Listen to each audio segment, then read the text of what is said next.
Shalom saudara-saudara yang dikasihi oleh Tuhan, selamat pagi. Saudara-saudari yang dikasihi oleh Tuhan, tema renungan kita pagi hari ini, iman timbul dari pendengaran.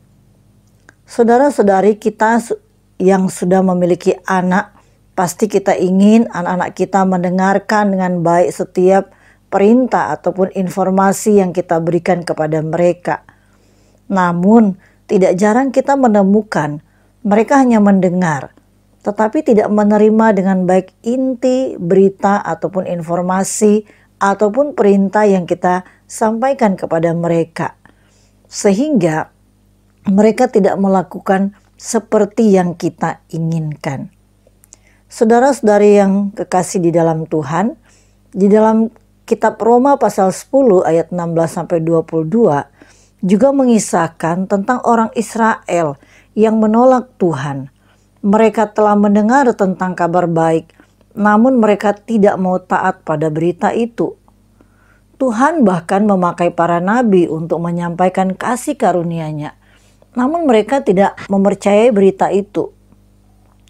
Tuhan menggunakan berbagai cara untuk menunjukkan kasih karunia-Nya, namun mereka tidak mempercayainya juga. Tuhan mengulurkan tangannya kepada mereka.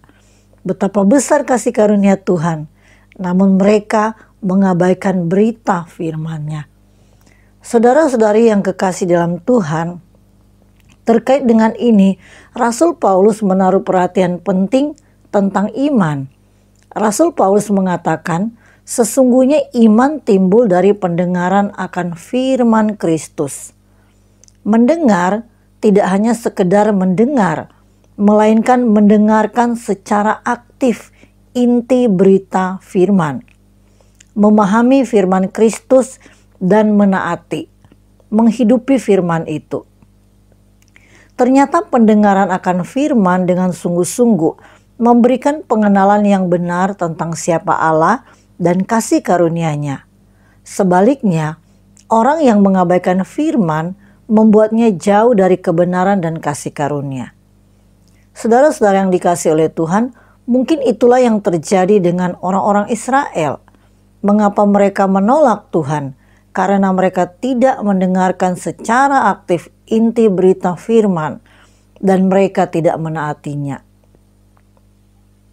Saudara, banyak orang Kristen juga yang sekedarnya saja mendengar firman Tuhan. Firman Tuhan itu tidak masuk di dalam hati dan jiwa mereka. Padahal sangat besar dampaknya bagi pertumbuhan iman mereka. Itulah sebabnya banyak orang Kristen juga yang tidak bertumbuh dan menganggap sepi kasih karunia Allah, bahkan mengabaikannya. Sebagian dari mereka kemudian meninggalkan Tuhan.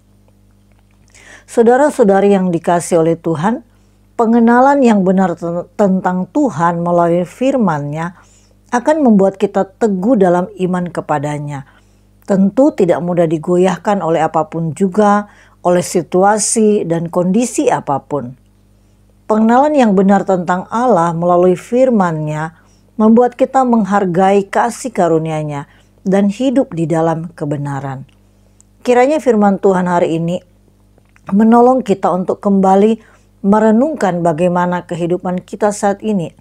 Apakah kita terus mau mendengarkan secara aktif kebenaran firman Tuhan, sehingga kita benar-benar mengenal siapa Tuhan kita dan kebenarannya. Dan kita akan terus menghargai kasih karunia-Nya yang diberikan kepada kita. Ia mau menyelamatkan kita, Ia mau menerima kita, Ia mau membawa kita kepada kehidupan kekal di dalam kerajaan surga. Dan itulah yang terbaik untuk kita. Apakah kita mau mengabaikannya ataukah kita mau menyambutnya? Mari Bapak Ibu Saudara yang dikasihi oleh Tuhan, kiranya iman kita terus bertumbuh oleh pendengaran akan firman Kristus, pendengaran yang aktif, pendengaran yang penuh dengan ketaatan, melakukan setiap firman-Nya, sehingga kita ditemukan menjadi orang-orang yang beriman dan orang-orang yang tidak mengabaikan kasih karunia-Nya. Kiranya Tuhan memberkati kita. Amin. Syukur padamu you